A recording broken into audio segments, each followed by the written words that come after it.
Merritt Cole had not planned to find a woman tied to a barrel that morning. He had only meant to roll 2 old water barrels into the barn before the heat came down on Pinos Altos like a hand pressing flat against the earth. That was all. A small chore on a small ranch, the kind of work a tired man does without thinking, the kind of morning that should have ended with coffee and silence. Instead, halfway across the straw floor, his boot caught on something dark and still wet. He knelt down. Blood. Not old blood, not animal blood. Fresh and smeared in a long drag mark toward the back corner of the barn, where the light from the door did not reach. He stood there a moment longer than he wanted to admit, because some part of him already knew what kind of morning this was about to become. When he stepped into the dark, he saw her. He pushed back the brim of his gray silver belly hat, the yellow bandana at his throat already dark with sweat. A woman, Apache by her dress and the silver at her wrists, bound tight to a wooden barrel, her wrists raw, her lips cracked from thirst. Dust caked into the lines of her face like she had been left there for days instead of hours. Her eyes found his the moment he entered, sharp and alert despite everything, and there was no plea in them, only calculation, the look of someone deciding in half a second whether this new man was a danger or a chance. Merritt did not say a word. He drew the knife from his belt and stepped toward the ropes at her wrist. She stopped him with a single word. No. Her voice was dry, barely more than breath, but it carried the force of someone who had been waiting hours to say it. She nodded instead toward a smaller crate at her feet, half buried in the straw, its lid loose. "Open that first," she told him. "Open it before you cut me free." Merritt hesitated. Every instinct in a man who had once ridden shotgun on freight wagons through Apache country told him to free her first and ask questions never. But something in the steadiness of her stare held him still. He knelt, lifted the lid.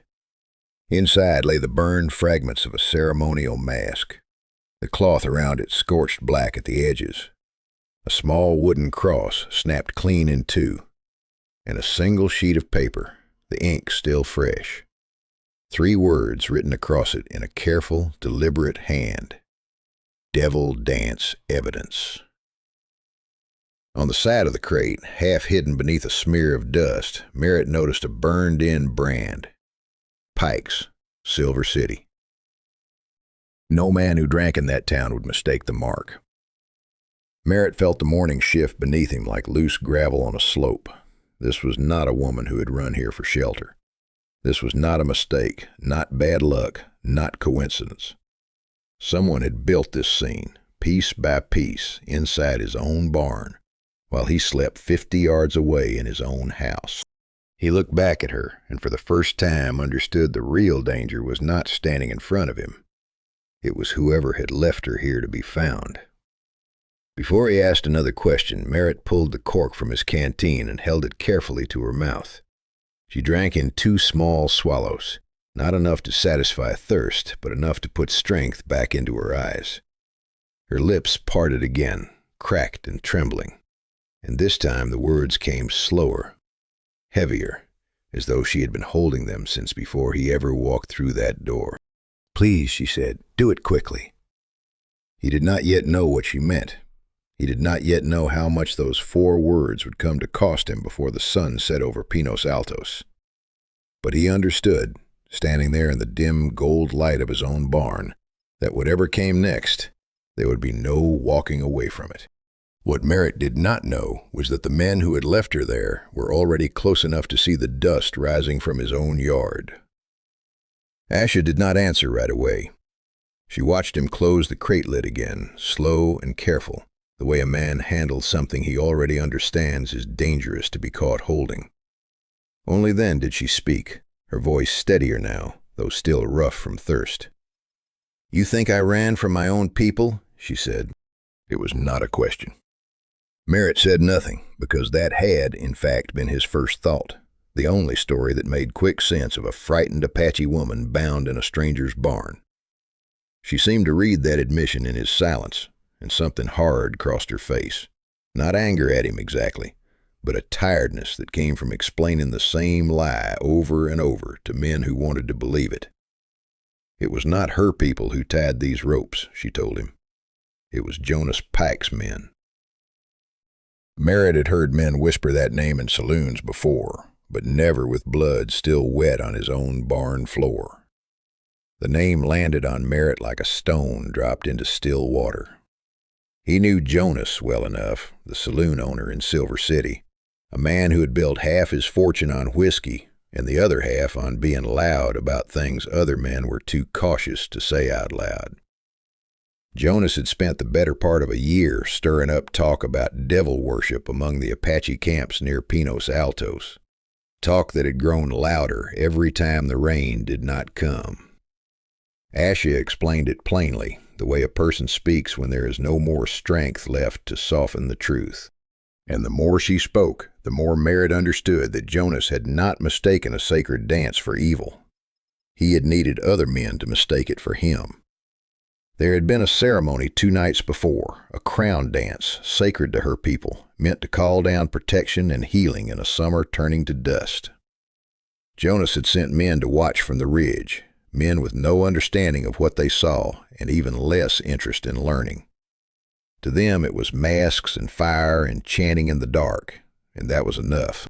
But it was not the dance Jonas wanted stopped, Asha said. It was Merritt's well, the only water in the valley that had not gone dry. She told him of an old man, a respected elder of her camp, who had been killed that same night, struck down while gathering the various ceremonial pieces now sitting in Merritt's crate. She had been the only one close enough to see it happen, the only witness left breathing. Jonas could not let her speak that truth in any courtroom or any street corner in Silver City. But killing her outright risked questions he could not answer. So instead, his men had carried her here, bound her in the barn of a quiet, lonely rancher who happened to sit on the one well in the valley that had not gone dry in the drought. If she died here, surrounded by burned masks and broken crosses, the story would write itself. A heathen ritual, a desperate rancher caught harboring devil dancers, perhaps even blamed for her death himself. And once Merritt Cole was disgraced, or hanged, or simply too afraid to fight, his ranch, and the water beneath it, would be there for the taking. Merritt stood in the dim light, the pieces falling into place with a weight that settled in his chest like a held breath finally let out. This was not an accident he had stumbled into. This was a trap, built with patience, built to catch exactly a man like him, slow to anger, easy to frighten, easier still to ignore. He looked at Asha again, really looked this time, past the dust and the blood and the fear she was working hard not to show. "If I free you now," he said quietly, "they will say I always knew." "They will say that either way," she answered. "The only question is whether I am alive to call them liars." Outside, the heat pressed against the barn walls, and somewhere down the road dust was already rising from horses no one in that barn could yet see. Jonas Pike did not waste time once the sun rose high enough to call it morning. Merritt heard the horses before he saw them, a low drumming through the dry ground that any rancher learns to read the way a sailor reads weather.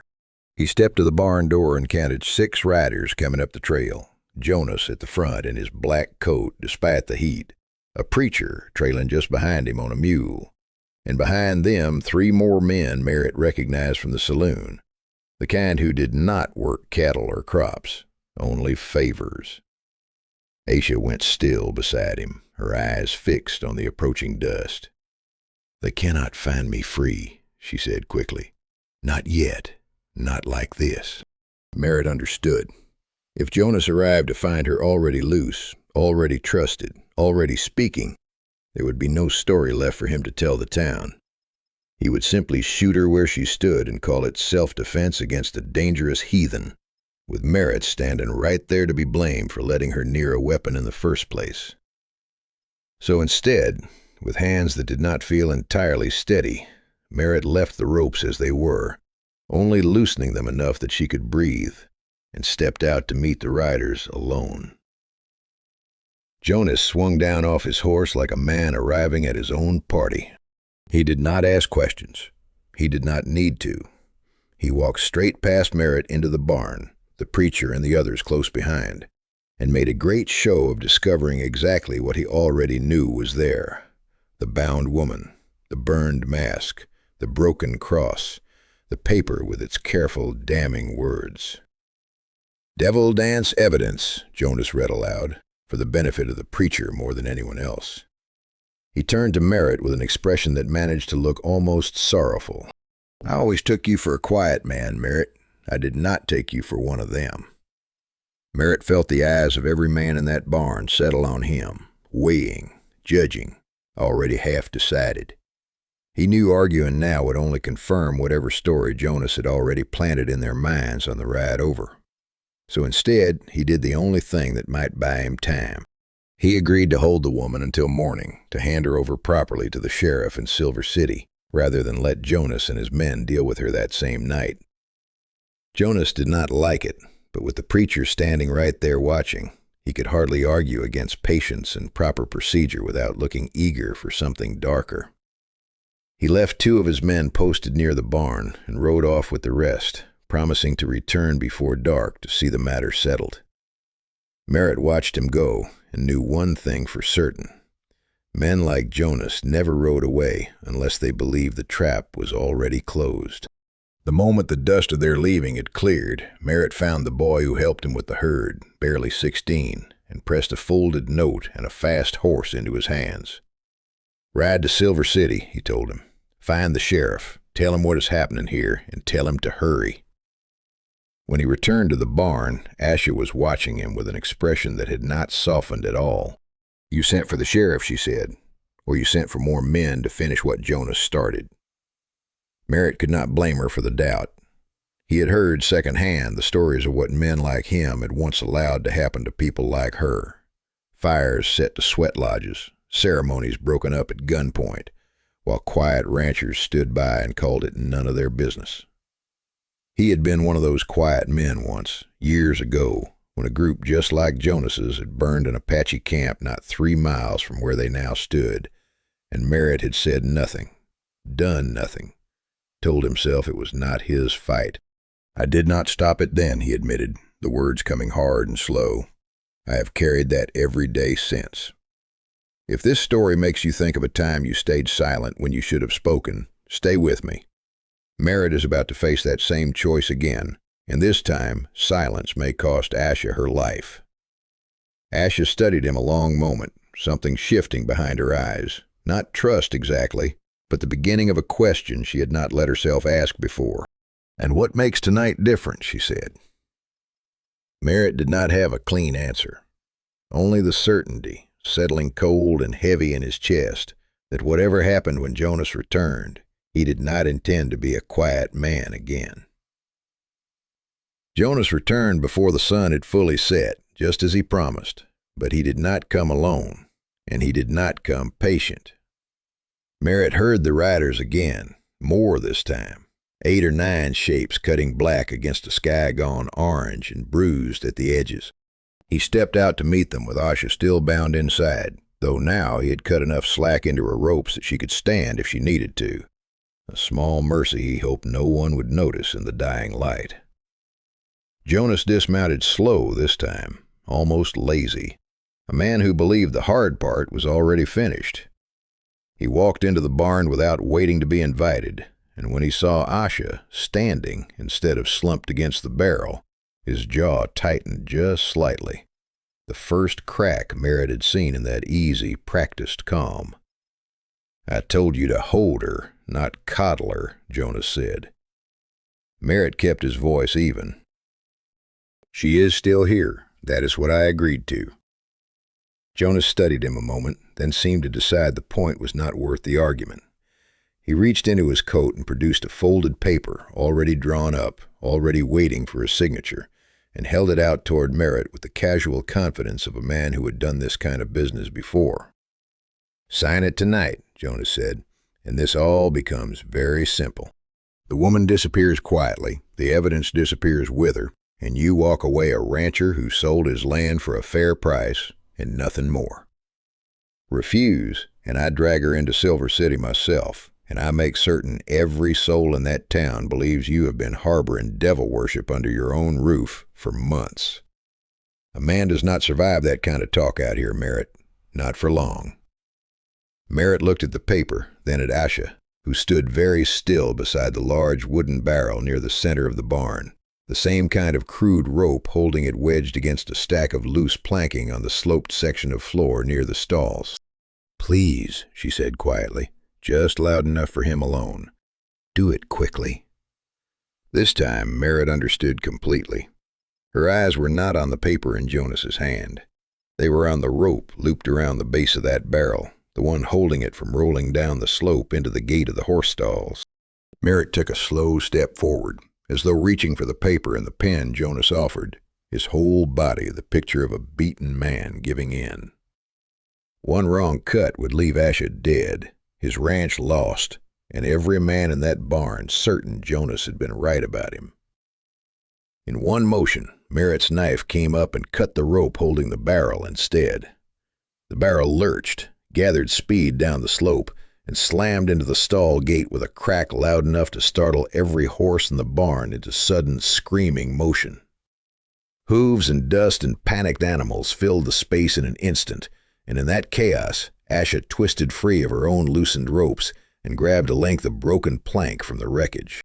As she moved, she snatched the burned mask, the broken cross, and the paper from the crate, shoving them beneath the torn fold of her dress before Jonas could see what she had taken. The barn became a fight before anyone had time to plan one. Merritt was not the man he had been 20 years ago on those freight wagons.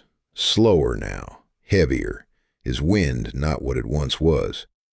But he had learned things in those years, too. How to use his weight instead of his speed. How a shoulder thrown right could drop a man twice as fast as a fist. How a length of rope in close quarters could do more damage than a blade. He put one of Jonas's men down hard against a support post, then turned his weight into a second before the first had finished falling. Asha fought with the fury of someone who had spent 2 days hunted and half a morning bound in silence, swinging the broken plank with no wasted motion, catching a third man across the jaw and sending him sprawling into the hay. For a moment, it seemed the barn itself might belong to them. Then Jonas, faster to recover than the others, lunged through the chaos and caught Asha by the arm, dragging her backward toward the open barn door and the well beyond it, his pistol already rising toward her temple. "Merritt," she said, choking the name out over the noise of frightened horses and fallen men.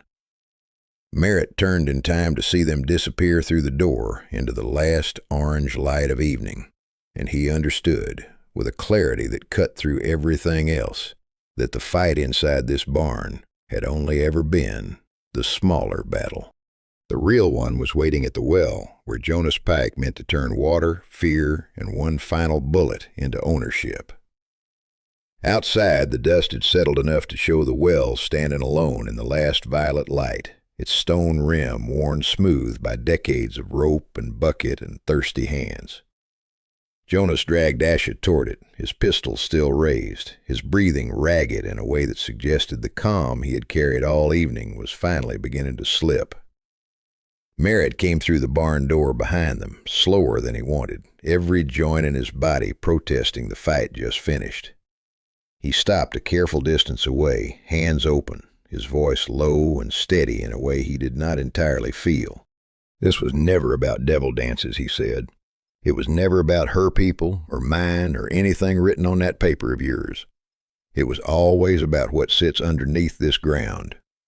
Jonas's eyes flicked toward him, something flashing behind the practiced calm. "Shut your mouth, Cole." Merritt did not. "The water," he said. "That well never went dry, not once, not in the worst summer this valley has seen in years. That is the only thing you have ever wanted, not faith, not the town, just water and a quiet way to take it." Jonas's grip on Asha tightened, his composure cracking further with every word. For one terrible second, Merritt thought Toby had failed, that Silver City was too far and the law had arrived too late, as it so often did out here. Then hoofbeats broke the silence on the road from Silver City. The sheriff arrived with the boy from the ranch riding just behind him, both horses lathered and hard ridden. It happened fast after that.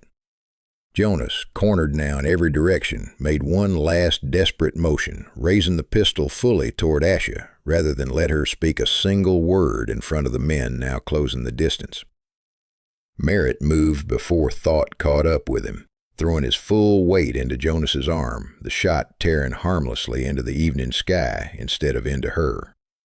The two men went down hard against the stone rim of the well, and for a moment it seemed the fight might end there in the dirt, until Merritt finally pinned him still, fury and 20 years of swallowed silence rising up in him all at once. Asha's voice cut through it before his hands could close any further. "Let him live," she said. "Let them all hear what he did, from his own mouth, not from a grave." Merritt held there, breathing hard, and slowly let the weight ease from his hands.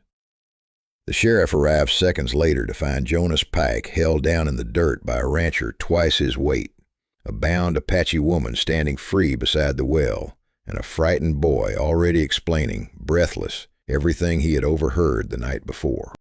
Asha produced the burned mask, the broken cross, and Jonas's own paper from beneath the torn fold of her dress. Then Toby ran back into the barn and dragged out the crate, its sides still marked with the burned-in brand of Pike's Saloon. The boy confirmed the rest, the wagon he had seen before dawn, the men unloading something heavy and silent from the back of it, and the crate they had carried straight into Merritt's barn. Jonas, cornered and exposed in front of the very preacher who had ridden out to condemn another woman entirely, said nothing more. He did not need to. His silence said everything the sheriff required. By the time the last light faded from the ridge above Pinos Altos, Jonas Pike rode toward Silver City in irons instead of triumph. Merritt and Asha stood alone by the well as the stars came out one by one over the valley. The same well that had nearly cost them both everything, now standing quiet and ordinary again in the dark. He returned the ceremonial pieces to her hands himself, careful, almost reverent, a small gesture toward a debt no single act could fully repay.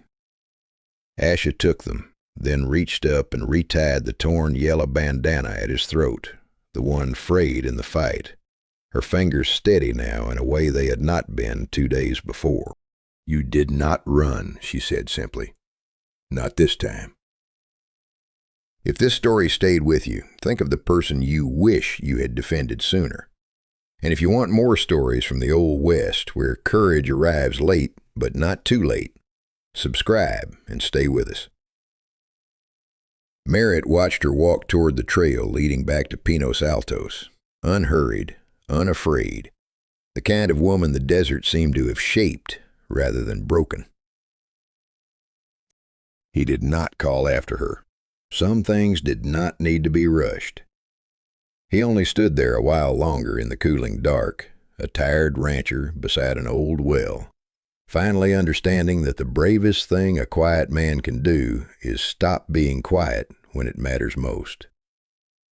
That burned mask beside Merritt's well sticks with me, not because it looks strange. Hell, plenty of things look strange when you don't care enough to understand them. It sticks with me because Jonas Pike knew exactly what he was doing.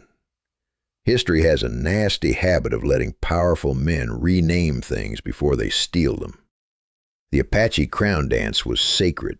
It was tied to healing, womanhood, protection, and those mountain spirits older than any preacher riding in from town.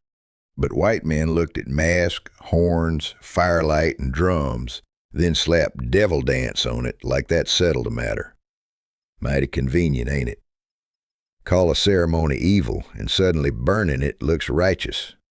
Call a woman dangerous, and tying her to a barrel looks necessary.